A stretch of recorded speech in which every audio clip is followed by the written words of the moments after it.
ओम ज्ञान ज्ञानांजनशलाकया चक्षुरुन्मीलितं येन तस्मै श्रीगुरुवे नमः। श्रीचैतन्यमनोभीष्टं स्थापितं येन भूतले स्वयं रूप स्वयं रूप कदाति स्वपदान्ति स्वरूप वन्देऽहं श्रीगुरुं श्रीपदकमलं श्रीगुरून् वैष्णवाचं श्रीरूपं साग्रजातं सगण रघुनाथान्वितं साद्वैतं सावधूतं परिजनसहितं कृष्णचैतन्यदेवं श्रीराधाकृष्णपादान् सगणललिता श्रीविशाखान्विताश्च नारायणं नमस्कृत्यं नरं चैव नरोत्तमं देवीं सरस्वतीं व्यासं ततो जयमुदीरये सुमतां स्वयथा कृष्णा पुण्यश्रवणकीर्तनं हृदयन्तस्तु भद्राणि विद्नोति सदां नष्टप्रायेषु भद्रेषु नित्यं भागवत सेवया भगवती उत्तम श्लोके भक्तिर्भवति नैष्ठिकी तदा रजस्तमोभाव काम लोभादेश चेत एते निरावृत्तिं स्थित सत्ये प्रसिद्धति एवं प्रसन्न मनसो भगवद्भक्ति योगतः भगवतत्व विज्ञान मुक्त संगस्य जायते विद्यन्ते हृदय ग्रंथि छिद्यन्ते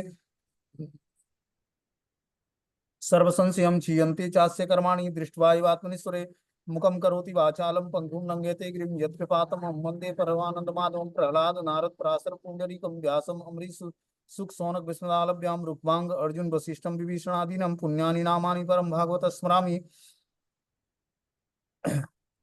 जन्माद्यस्य यतो अन्यतो विज्ञेश्वरात् तेने ब्रह्महृदय य आदिकवये मोहन्ति यत् सूर्यो तेजो वारिमिता यथा विन्मयो यत्रं त्रिसर्गमुषां धाम्ना स्वेन सदा निरस्तकुकं सत्यं परं धीमहि धर्मा प्रोजितो कैटभको अनत्रो परमो निर्मत्सराणां सतां वेद्यं वास्तुमत्र वस्तुशिवदं तापत्रय उन्मूलनं श्रीमद्भागवतं महामुनिकृतं किं वा परेरीश्वरं सङ्घोरुध्यति पृथ्वीभिः सुतक्षणात् निगम कल्पतरु गलितं फलं सुखमुखाद्रविमृत संयुतं पिबत भागवतं रसमालयं मुहुरको रसिका भूयावुक कृष्णनारायणं वन्दे कृष्णं वन्दे ब्रजप्रियं कृष्णद्वैपायनं वन्दे कृष्णं वन्दे पितासुतं सच्चिदानंद रूपाय विशुद्धहेतवे तापत्रय विनाशाय श्रीकृष्णाय नमः।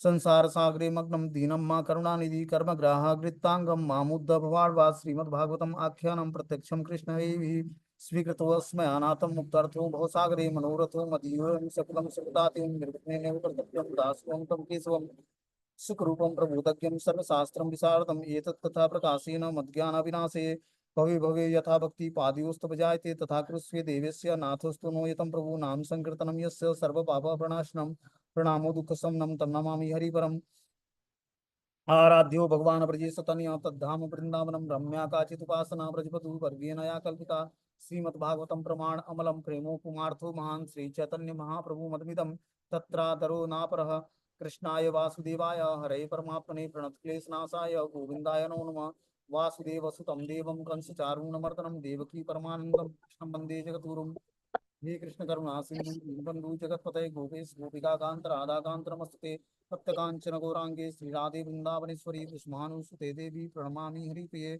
वाञ्छा कल्पतरुभ्यश्च कृपा सिन्धुभ्येव च पतितानां पावनेभ्यो वैष्णवेभ्यो नमो नमः।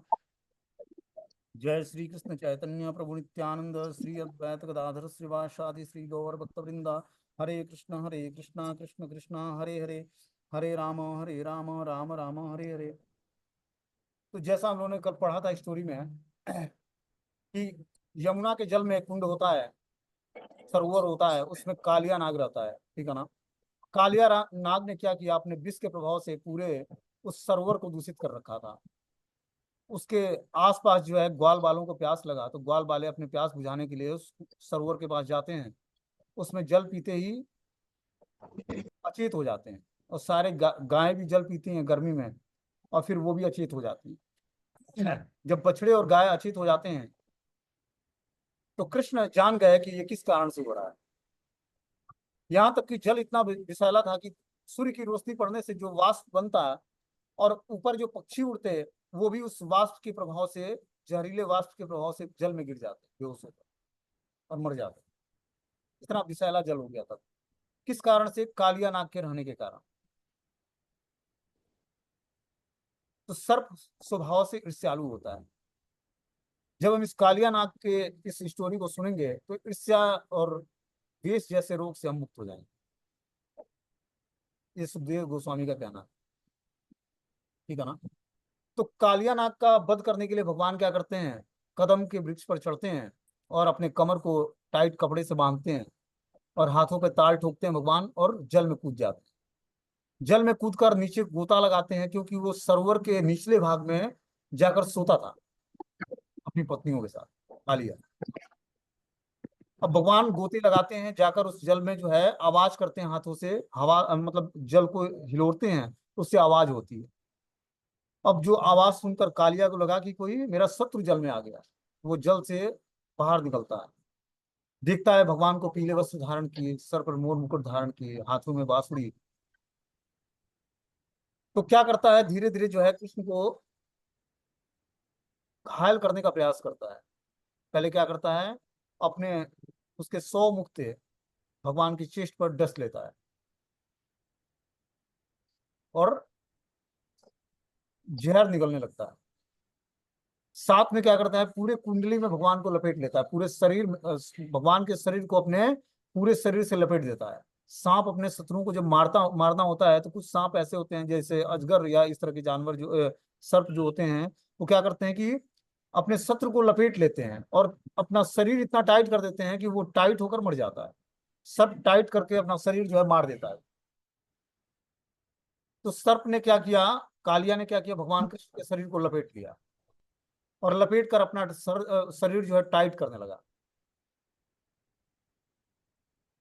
उधर जो है नंद बाबा को पता लगता है, सारे ग्वाल वालों को पता लगता है कि आज बलराम कृष्ण के साथ नहीं गए हैं भैया चराने, और सारे अपशगुन जो है ब्रज में प्रकट होते हैं, वृंदावन।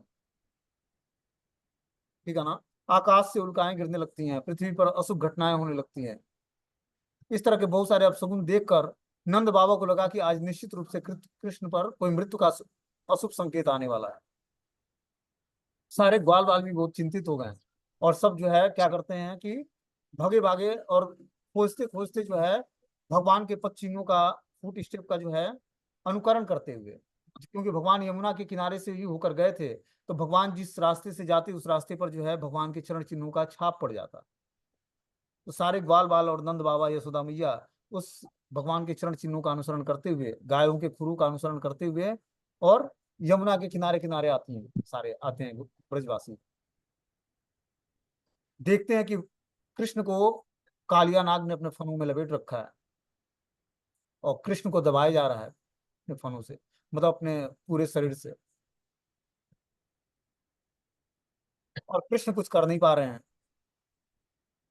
अब ब्रजवासियों ने सोचा कि हम लोग जल में कूद कर उस सांप को मारकर और अपने लल्ला को बचाएंगे, कृष्ण को बचा लेंगे। अब कितना भी प्रयास करते हैं, लेकिन बलराम जी उनको रोक देते हैं। बलराम जी भी साथ में आए। भगवान की शक्तियों से बलराम जी तो वाकिफ हैं, क्योंकि उनको पता है कि मैं तो अनंत शेष के रूप में होता हूं, तो कृष्ण कभी मेरे साथ खिलवाड़ नहीं करते हैं। लेकिन आज कालिया जैसे एक साधारण सर्प के साथ भगवान खेलना चाहते हैं, और ये कृष्ण इस खेल को रचे हैं हम लोग को आनंद प्रदान करने के। तो बलराम जी इस ग्वाल वालों मतलब ब्रजवासियों को रोक देते हैं कि आप लोगों को जाकर अभी कृष्ण को बचाने का प्रयास नहीं करना, ये सर्प हो सकता है आप लोगों को भी डस ले। तो रोके रखते हैं। लेकिन अब धीरे धीरे जो है ब्रजवासी सारे जो है नंद बाबा के साथ आए हुए ग्वाल बाल सब अचेत होने लगते हैं। यशोदा मैया भी बेहोश होने लगती है। सारी ग्वालिनियां जो है यशोदा मैया को बचाती हैं, क्योंकि यशोदा मैया अपने प्राण देने को तैयार थी कृष्ण की रक्षा करने। वो जल में कूदने ही वाली थी कि जो ग्वालिनियां थी, आस पड़ोस की जो माताएं थी, उन्होंने यशोदा मैया को पकड़े रखा। अब क्या होता है, भगवान अब क्या करते हैं कि लगभग 2 घंटे तक कृष्ण उस सर्प के चंगुल में थे, एक सामान्य मनुष्य का अभिनय कर रहे थे। परंतु जब उन्होंने देखा कि ब्रजवासियों के प्राण बस निकलने ही वाले हैं, तो उन्होंने हल्का सा झटका दिया और उस सर्प के बंधन से वो तोड़ दिया। कृष्ण ने अपना शरीर बढ़ाना आरंभ किया, और असहनीय पीड़ा के कारण कालिया को उन्हें छोड़ने के लिए बाध्य होना पड़ा। अब भगवान क्या करते हैं, अपने शरीर को बढ़ाने लगते हैं, और जब शरीर को बढ़ाने लगते हैं तो कालिया का अब जो फन जो है टाइट होने लगता है धीरे धीरे। कालिया को लगता है कि मेरे प्राण घुटने लगे हैं। तो इस तरह से भगवान अपना शरीर टाइट करके और कालिया को मारने मतलब अपने शरीर को छुड़ाने का प्रयास करते हैं। भगवान बोलते हैं कि पराजित कालिया क्षुब्ध हो उठा, और अपने भयानक फन फैलाए हुए वे तेजी से सांस लेते हुए अपने नथुनों से विषैले वायु छोड़ता रहा। अब उसकी वायु जो है रुकने लगी, क्योंकि भगवान अपना शरीर का इतना विस्तार कर दिया उन्होंने कि अब कालिया जो है क्षुब्ध होने लगा, और भयानक फन फैलाए और तेजी से सांस लेने लगा। नथुनों से जो है विषैली वायु निकलने लगी। आंखें अग्नि के समान धधक रही थी। विषैली आंखों से युक्त अपनी आंखों से निरंतर कृष्ण को घूर कर देखते हुए वो बारंबार अपनी द्विशाखीय जीवा से अपने ओठों को चाट रहा था। परंतु कृष्ण कालिया के चारों ओर तेजी से चक्कर लगाते हुए उसी प्रकार खेलने लगे जिस प्रकार सांप को पकड़ने से पहले गरुण कुछ समय तक उससे खेलता है। तो भगवान उसको कुछ ढीलापन देते हैं कि कालिया अपना प्रभाव दिखाए, तभी तो जो है युद्ध में मजा आएगा। जैसे आप देखते हो कि जो बिल्ली होती है, जब उसको चूहे को मारना होता है तो पहले एक पंजा मार देगी धीरे से। अब चूहा क्या करेगा, अपना जान बचा के भागना शुरू करेगा, लेकिन फिर बिल्ली क्या करेगी, झपट के उसको पकड़ लेगी। इसी तरह जो भी खूंखार जानवर होते हैं, शेर हुआ चाहे जो भी है, वो इसी तरह आक्रमण करते हैं। उसी तरह भगवान ने क्या किया, कालिया को थोड़ा सा ढीलापन दिया। बोलते हैं कि विषैले अग्नि से युक्त अपनी आंखों से निरंतर कृष्ण को घूरते देखकर वो बार बार द्विशाखी जीवा से अपने ओठों को चाट रहा था। परंतु कृष्ण कालिया के चारों ओर तेजी से चक्कर लगाते हुए उसी प्रकार खेलने लगे जिस प्रकार सांप को पकड़ने से पहले गरुण कुछ समय उसके साथ खेलता है। कालिया भी भगवान को डसने का अवसर ढूंढने के लिए उनका पीछा करने लगा। अंततः कालिया थककर चूर हो गया। इस अवसर को देखकर कृष्ण ने अपने एक हाथ से कालिया के फन को नीचे दबाया और उसके ऊपर चढ़ गए। अब भगवान ने क्या किया, कालिया के जो फन थे वो 100 फनों वाला सर्प था, कोई साधारण सर्प नहीं था। उसके 100 फन थे, 100 मुंह था उसका, और 100 मुंह से वो जहर निकालता था वो। बोलते हैं समस्त कलाओं के स्रोत नृत्य में पारंगत श्री कृष्ण और कालिया के फनों पर नृत्य करने वाले, कालिया के सिर पर लगे विभिन्न रत्नों की आभा से उनके चरण कमल एक विशिष्ट लालिमा से युक्त हो गए। अब जब भगवान उस पर नृत्य करना शुरू किए तो कालिया के सर्प पर मड़ी हुई थी, मड़ी से जड़ा हुआ था, सर्प के सर पर मड़ी होता है। उस सर्पों की मड़ी से क्या हुआ, भगवान के चरण कमल लालिमा से युक्त हो गए और शोभा देने लगे।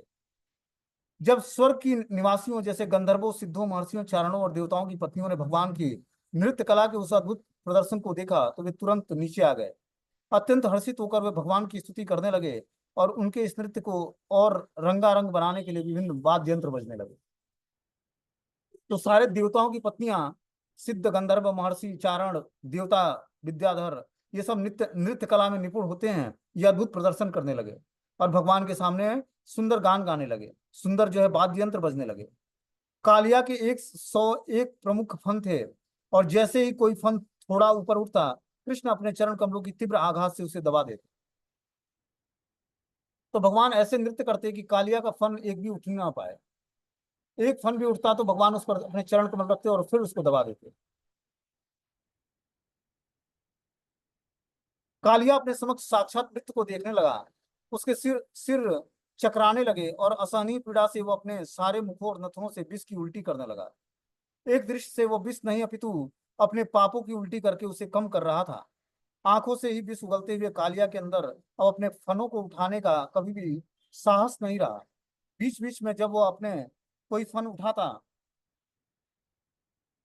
तो कृष्ण तुरंत उसे दबा देते, और जैसे ही वह उसे दबा देते आकाश मार्ग से देवता उन पर पुष्पों की बारिश करने लगे। इस तरह से जो है, जब कोई कालिया अपने फनों को उठाता त्यों ही भगवान उस पर अपना पैर रखते उस फन को दबा देते और वो विष उगलने लगता।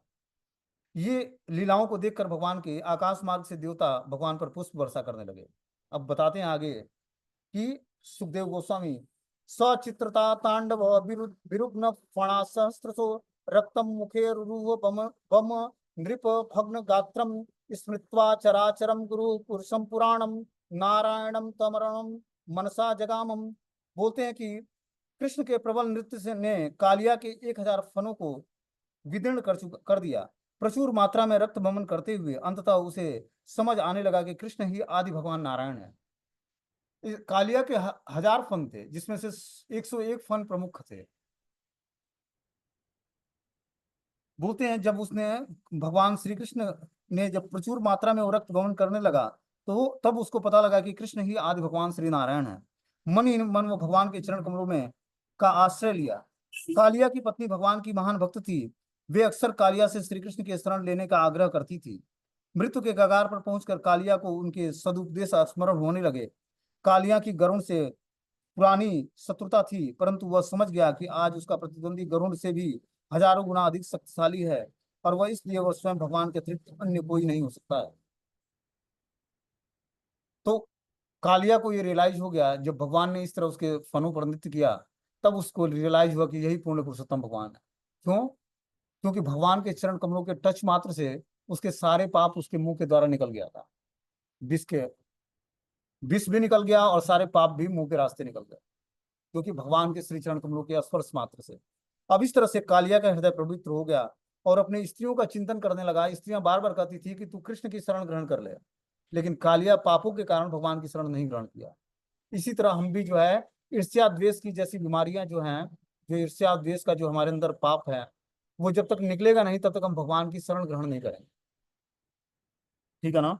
बोलते हैं कृष्णस्य गर्भ जगतो अति भरावसन्नम प्राणी प्रहार परिरुग्न फड़ा तपतत्रम दृष्ट्वा हिमा मुपसे दुरमुष्य पत्न्यः आर्ता सलग्य वसनम भूषण केशबंध्वा। जब कालिया की पत्नियों ने देखा कि अखिल ब्रह्मांड को अपने उदर में धारण करने वाले भगवान कृष्ण के अत्यंत भार से सर्प कितना थक गया है, और किस तरह कृष्ण की एड़ियों के प्रहार से कालिया के छाते जैसे फन छिन्न भिन्न हो गए हैं, तो उन्हें अतीव पीड़ा हुई।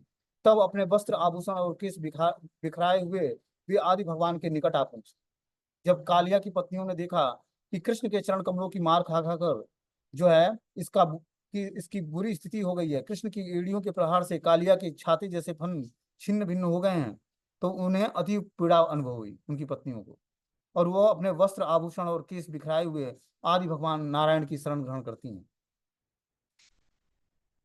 बोलते हैं अत्यंत उद्विग्न मना उस साध्वी स्त्रियों ने अपने बच्चों को अपने आगे कर लिया और तब समस्त प्राणियों के स्वामी के समक्ष भूमि पर गिरकर साष्टांग दंडवत प्रणाम किया। वे अपने पापी पति का मोक्ष और परम शरण दाता भगवान की शरण चाहती थी, अतः नम्रता से हाथ जोड़ते हुए वे उनके निकट आ गई। अब इस तरह से उन्होंने क्या किया, नाग पत्नियों ने, कालिया नाग की पत्नियों ने क्या किया, भगवान की शरण ग्रहण की। अपने पहले बच्चों को आगे किया कि देखो प्रभु, हमारे छोटे छोटे बच्चे हैं और हम लोग आप पर ही आश्रित, और आप हमारे पति की हत्या कर देंगे तो ये बच्चों का क्या होगा। तो इस तरह से नाग पत्नियां भगवान की शरण ग्रहण करती हैं और भगवान को विनम्रता पूर्वक साष्टांग प्रणाम करती हैं और हाथ जोड़कर विनम्र प्रार्थनाएं शुरू करती हैं। क्या प्रार्थनाएं करती हैं, इसको हम लोग ध्यान पूर्वक सुनो। बहुत ही सर्वोत्कृष्ट ये प्रार्थनाएं हैं श्रीमद् भागवतम का, जो कालिया नाग की पत्नियों ने बोला है। बोलते हैं नागपत्नी ऊचु न्यायो हि दंडकृत किल्विषम अस्मि सत्यावतार खल निग्रहाय रिपु सुतानामपि तुल्य दृष्टिम धस्ते दमः फल मेवानुशंसनम। कालिया सर्प की पत्नियों ने कहा, इस अपराधी को जो दंड मिला है वो निसंदेह उचित ही है। आपने इस जगत में ईर्ष्यालु और क्रूर पुरुषों का दमन करने के लिए ही अवतार लिया है। आप इतने निष्पक्ष हैं कि आप अपने शत्रु तथा अपने पुत्रों को समान भाव से देखते हैं, क्योंकि जब आप किसी जीव को दंड देते हैं तो आप यह जानते होते हैं कि अंततः यह उसी के हित के लिए है।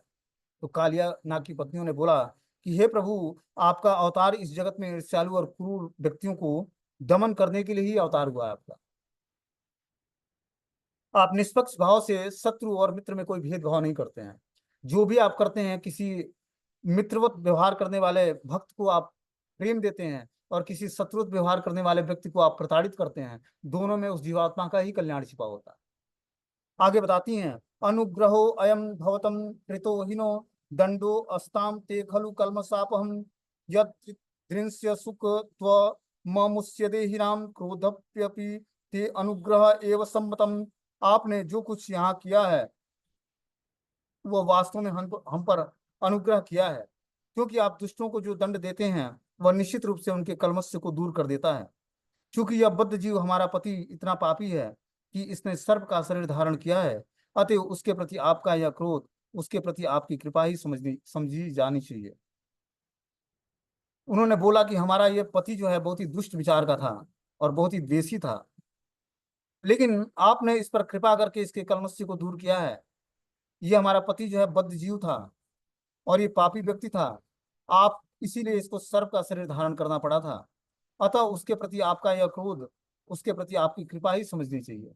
यह आपने उस पर विशेष कृपा की है। तप्तम सुतप्त किमनेन पूर्वम निरस्तमानेन च मानदेनम धर्मो अथम वा सर्वजनानुकंपया यतो भवा तुष्यति सर्वजीवम। बोलते हैं कि क्या हमारे पति ने पूर्व जन्म में गर्भ रहित होकर अन्यों के प्रति आदर भाव से पूरित होकर सावधानी से तपस्या की थी, क्या इसलिए आप उससे प्रसन्न हैं, अथवा क्या उसने किसी पूर्व जन्म में समस्त जीवों के प्रति दयापूर्वक धार्मिक कर्तव्य पूरा किया था? क्या इसलिए समस्त जीवों के प्राणाधार आप अब उससे संतुष्ट हैं? अब नाग पत्नियां भगवान से प्रार्थनाएं करते हुए क्वेश्चन पूछती हैं कि आखिर हमारे पति ने पूर्व जन्म में यह कौन से कर्म किया था? आदर भाव से पूरित होकर सावधानी से कोई तपस्या किया था, या इसलिए आप उससे प्रसन्न हैं, या पूर्व जन्म में वो समस्त जीवों के प्रति दया भाव या कोई धार्मिक कर्तव्य किया था, या समस्त जीवों के प्राणाधार्य अब आप उससे संतुष्ट क्यों हैं? ये क्वेश्चन नागपत्नियों ने पूछा। तो भगवान क्या बताते हैं इसमें कि हे, अभी आगे बोलती हैं कि हे प्रभु, हम नहीं जानते कि इस कालिया नाग ने किस तरह आपके चरण कमलों की धूल का स्पर्श करने का शुभ अवसर प्राप्त किया है। इसके लिए तो स्वयं लक्ष्मी जी ने अन्य सारी इच्छाएं त्याग कर कठोर व्रत धारण करके सैकड़ों वर्ष से वृंदावन में तपस्याएं करती। न नाकपृष्ठो न च सर्वभौमं, न पारमिष्ठम न रसाधिपत्यम, न योग सिद्धि न पुनर्भवम वा वांछन्ति यत्पाद रज प्रपन्ना। जिन्होंने आपके चरण कमलों की धूलि प्राप्त कर ली है, वे न तो स्वर्ग का राज्य, न असीम वर्चस्व, न ब्रह्मा का पद, न ही पृथ्वी का साम्राज्य चाहते हैं। उन्हें योग की सिद्धि अथवा मोक्ष तक में कोई रुचि नहीं होती है। जो भगवान के चरण कमलों की धूल प्राप्त कर लेता है, उसको स्वर्ग पाने की इच्छा नहीं होती है। वो असीम वर्चस्व, ब्रह्मा का पद या पृथ्वी का साम्राज्य नहीं चाहता है। वो योग में सिद्धि और मोक्ष की कामना नहीं करता है। उसकी मात्र इच्छा क्या होती है? भगवान के चरण कमलों का स्वादन करना। बोलते हैं तदेशम नाथाप दुराप दुराप्य मन्ये स तमो जनि क्रोध वसु अप्य ही सम संसार चक्रे भ्रमतम शरीरणो यदृक्षतम स्या विभवम समक्षम। हे प्रभु, यद्यप इस सर्पराज कालिया का जन्म तमोगुण में हुआ है और यह क्रोध के वशीभूत है, किंतु इसने अन्यों के लिए जो दुष्प्राय है उसे भी प्राप्त कर लिया है। इच्छाओं से पूर्ण होकर जन्म मृत्यु के चक्र में भ्रमण करने वाले देहधारी जीव आपके चरण कमलों की धूल प्राप्त करने के लिए अपने समक्ष सारे आशीर्वादों को प्रकट होते देख सकते हैं। तो मतलब कालिया का जन्म बताती है कि तमोगुण में हुआ है, लेकिन न जाने कौन सा ऐसा कर्म किया, हमेशा क्रोध से वशीभूत होने के बाद भी आपके चरण कमलों की धूलि को प्राप्त कर लिया है। जो बड़े बड़े योगी इच्छा पूर्ण करने के लिए जन्म मृत्यु के चक्र में भ्रमण करते देहधारी जीव आपके चरण कमलों की धूलि प्राप्त करने के लिए समक्ष सारे आशीर्वादों को प्रकट होते देख सकते हैं। कि चरण कमलों की धूलि को प्राप्त करने के लिए वो इतने आशीर्वाद प्राप्त करने की कामना करते हैं, तब जाकर भगवान के चरण कमलों की धूलि प्राप्त होती है, जो कालिया को सहज ही प्राप्त हो गया। आगे प्रार्थनाओं में बोलती हैं नागपत्नियां, नमस्तुभ्यं भगवते पुरुषाय महात्मने भूतावासाय भूताय अपराय परमात्मने। हे भगवान, हम आपको सादर नमस्कार करती हैं। यद्यपि आप सभी जीवों के हृदय में परमात्मा रूप में स्थित हैं, तो भी आप सर्वव्यापक हैं। यद्यपि आप सभी उत्पन्न भौतिक तत्वों के भी आदि आश्रय हैं, किंतु आप उनके सृजन के पूर्व भी विद्यमान रहते हैं। यद्यपि आप हर वस्तु के कारण हैं, किंतु परमात्मा होने से आप भौतिक कार्य कारण से परे हैं। तो इस तरह से भगवान को प्रार्थना करते कि यद्यपि आप सभी जीवों के हृदय में परमात्मा रूप में निवास करते हैं, तो भी आप सर्वव्यापक हैं। आप सर्वत्र उपस्थित होते हैं। यद्यपि आप सभी उत्पन्न भौतिक तत्वों के आदि आश्रय हैं, किंतु आप उसके सृजन के पूर्व भी विद्यमान थे। हर भौतिक तत्वों में भगवान का आश्रय है, लेकिन भगवान सृजन से पहले भी विद्यमान थे। यद्यपि आप हर वस्तु के कारण हैं, किंतु परमात्मा होने के कारण आप भौतिक कार्य कारण से परे हैं। आगे बोलती हैं, ज्ञान विज्ञान अधीष्यन्ते ब्रह्मणे अनंत सत्य अगुणाय विकाराय नमस्ते प्राकृताय च। हे परम सत्य, हम आपको नमस्कार करती हैं। आप समस्त दिव्य चेतना और शक्ति के आधार हैं और अनंत शक्तियों के स्वामी हैं। यद्यपि आप भौतिक गुणों एवं विकारों से पूर्णतया मुक्त हैं, किंतु आप भौतिक प्रकृति के आदि संचालक हैं। क्या बोलती हैं? आप समस्त दिव्य चेतना और शक्ति के आधार हैं। भगवान से ही दिव्य चेतना प्रकाशित होती है और समस्त शक्तियां भगवान से ही प्रकट होती है। अनंत शक्तियों के भगवान स्वामी हैं और भौतिक गुणों और विकारों से पूर्णतया मुक्त हैं। भगवान किसी भौतिक विकारों से या भौतिक गुणों से प्रभावित नहीं होते हैं। आप भौतिक प्रकृति के आदि संचालक हैं। इस भौतिक प्रकृति को संचालित करने का कार्य भगवान के ऊपर है। भगवान ही जो है शिव के रूप में संहार करते हैं, ब्रह्मा के रूप में निर्माण करते हैं सृष्टि के जीवों का, और विष्णु के रूप में पालन करते हैं। उन्हीं का विस्तार करके ब्रह्मा विष्णु और महेश के रूप में सृष्टि स्थिति और प्रलय करते हैं भगवान।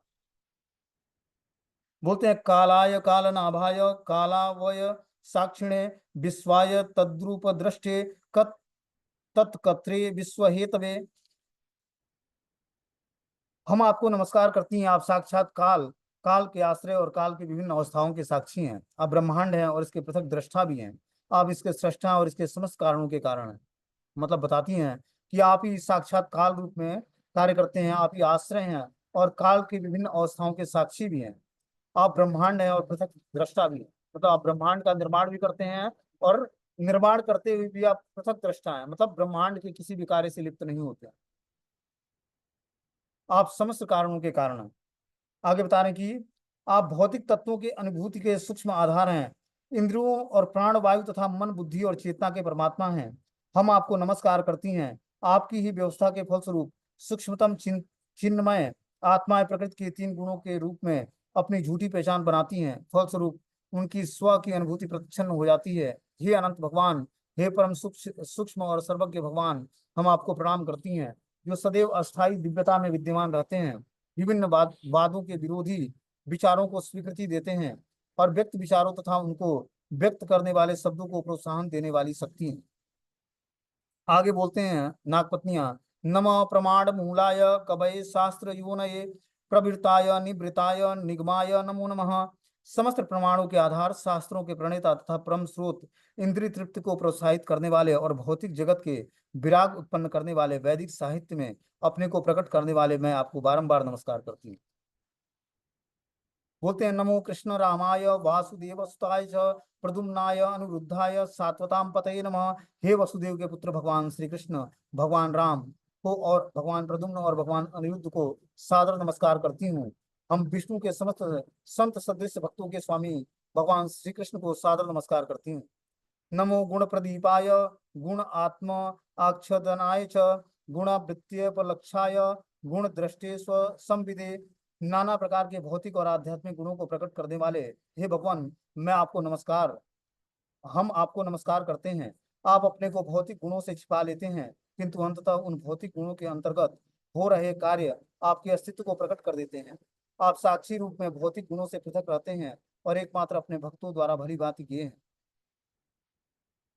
आगे अगले पेयर्स में बोलती हैं, अव्यक्ताकृत विहाराय सर्व व्याकृत्य सिद्धये ऋषिकेश नमस्तु नमस्तस्तु मुनये मौनशालिने। हे इंद्रियों के स्वामी ऋषिकेश, हम आपको नमस्कार करती हैं, क्योंकि आपकी लीलाएं अचिंत रूप से महिमामयी हैं। आपके अस्तित्व को समस्त दृश्य जगत के लिए सृष्टा और प्रकाशक की आवश्यकता से समझा जा सकता है। यद्यपि आपके भक्त आपको इस रूप में समझ सकते हैं, किंतु अभक्तों के लिए आप आत्मलीन रहकर मौन बने रहते हैं। तो बोलती हैं कि आपकी लीलाएं अचिंत रूप से महिमामयी है। भगवान की लीलाएं जो है महिमा प्रदान करने वाली। आपके अस्तित्व को समस्त दृश्य जगत में सृष्टा और प्रकाशक की आवश्यकताओं से समझा जा सकता है। भगवान की इस दृश्य जगत में जब भगवान सृष्टा और प्रकाशक के रूप में भगवान के अस्तित्व को समझा सकते हैं कि भगवान कैसे इस सृष्टि का निर्माण करते हैं और कैसे इसको प्रकाशित करते हैं। इस प्रकार उनकी आवश्यकताओं को समझा जा सकता है कि सूर्य भगवान के ही नेत्र हैं। जब वो खिलता है, मतलब उगता है, तो क्या होता है, पूरे ब्रह्मांड में जो है प्रकाश फैल जाता है।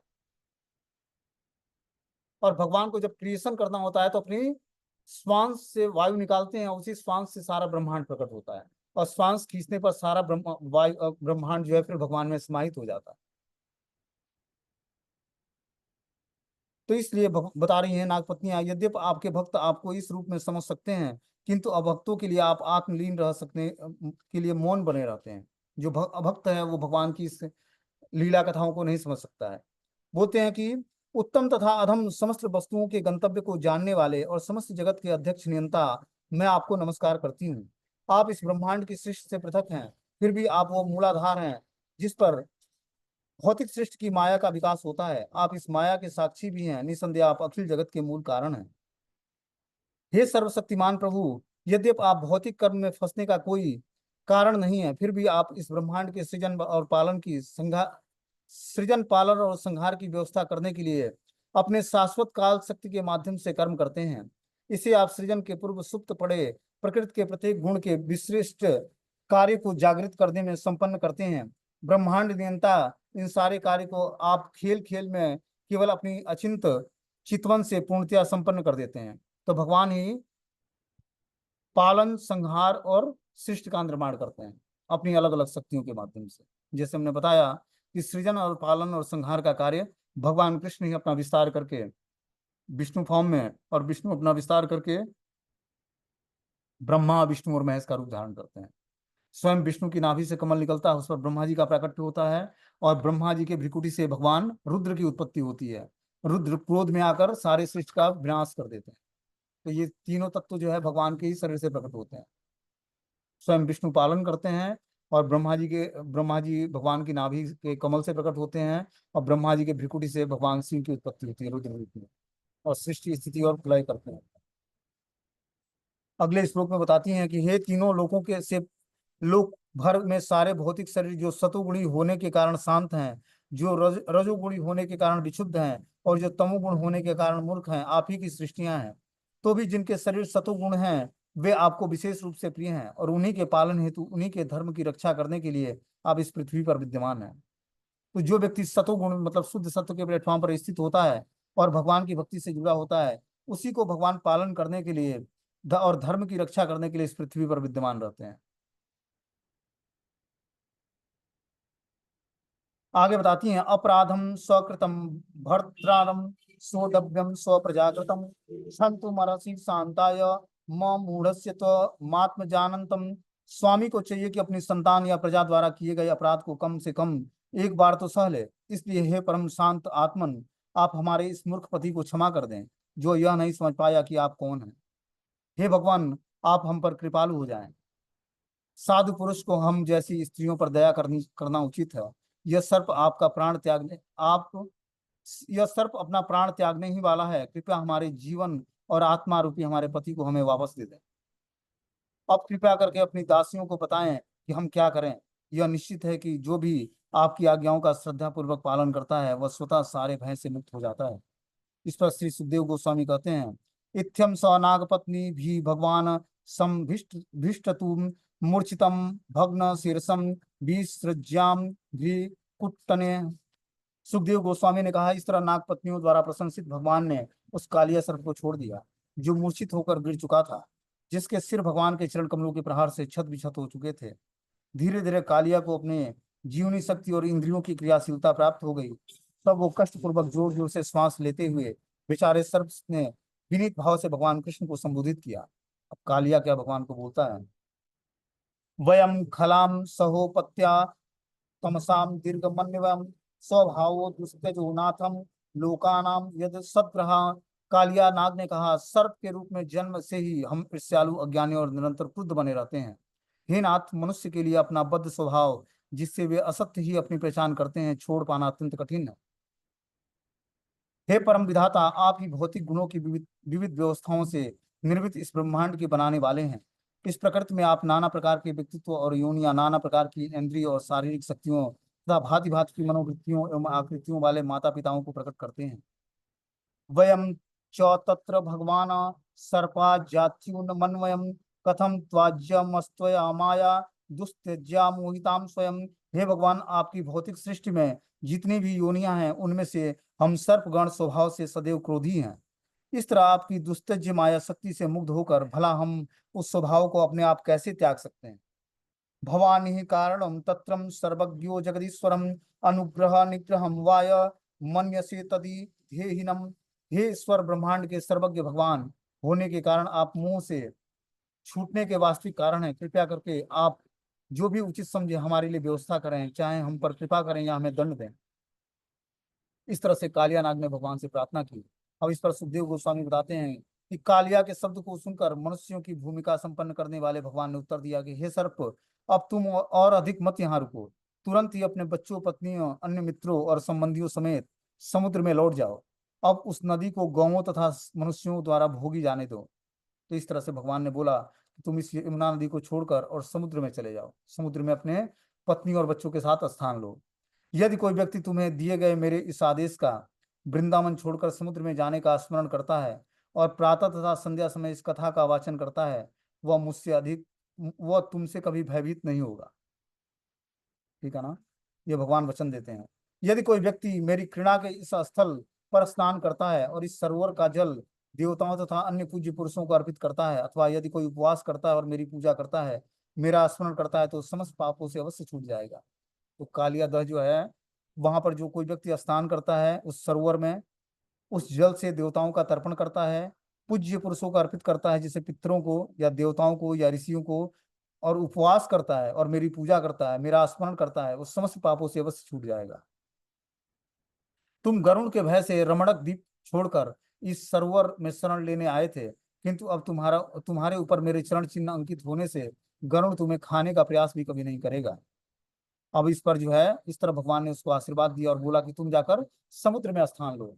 इस पर ऋषि लोग क्या बोलते हैं, श्री ऋषिरो उवाच मुक्तो भगवता अम्राजन कृष्णे अद्भुत कर्मणा तम पूजयामासम मुदा नागपत्न्यश्च सादरम। सुखदेव गोस्वामी ने आगे कहा कि हे राजन, अद्भुत कार्यकलाप वाले भगवान कृष्ण के द्वारा छोड़े जाने पर कालिया नाग ने अपनी पत्नियों का बड़े ही हर्ष और आदर के साथ उसकी पूजा करने में साथ दिया।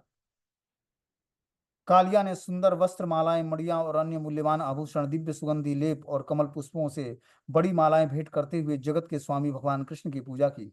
इस तरह गरुड़ ध्वज भगवान को प्रसन्न करके कालिया को संतोष हुआ। जाने की अनुमति पाकर कालिया ने उनकी परिक्रमा की और उन्हें नमस्कार किया। तब अपने पत्नी, मित्रों और बच्चों के साथ लेकर वह समुद्र में स्थित अपने द्वीप चला गया, रमणक द्वीप में चला गया। वहां जाकर समुद्र की शरण ग्रहण की। कालिया के जाते ही यमुना नदी अपने मूल रूप में आ गई। विष से विहीन अमृत अमृतपय अमृतपय जल से पूर्ण हो गई। यह सब उन भगवान की कृपा से संपन्न हुआ जो अपनी लीलाओं का आनंद बनाने के लिए मनुष्य के रूप में प्रकट होते हैं। तो इस तरह से कालिया जो है, जहां से आया था रमणक द्वीप से, फिर वहां पर चला जाता है भगवान की कृपा से। और यमुना के जल का जो विषैला जल था वो समाप्त हो जाता है भगवान की कृपा से, और अमृतमय जल हो जाता है। इसलिए हम लोग को आकर यमुना जल का आचमन करना चाहिए। ठीक है। अब आगे जो है कालिया का इतिहास क्या था, ये कल बताया जाए कि कालिया पिछले जन्म में क्या था और कैसे वो नाग बना। ठीक है। हरे कृष्णा।